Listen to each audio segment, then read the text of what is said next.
I want to save this post for later because we are making shoe charms with our Cricut. You're going to set up your images just like you were making stickers. My friends over at Bloodrick sent me this shrink wrap paper. I really like how thin it is because I feel like my printer is not going to have a problem with it. Also, there is a shiny and a matte side, and you're going to print on the matte side. I have the link to this paper and all the materials I used available in my links. You do need to change your paper to A4, and then it looks a little bit like this, and you're going to just confirm that it is A4 when you're printing it. From here, I did go ahead and remove all of the paper from my printer, and I'm just putting in one sheet at a time to prevent any kind of jams.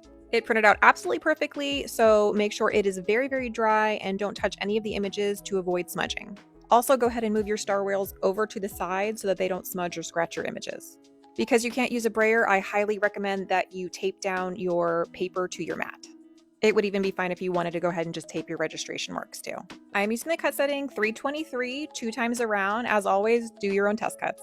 These look great, so now it's time to shrink them. You can absolutely use an oven, but anytime I get the opportunity to use my heating tool, I 100% take it. All of these shrink down super well, but for the sake of time and assembly, we are going to move to part 2. So I will link part 2 in the comment section. So go to the comments for part 2 and I'll show you everything.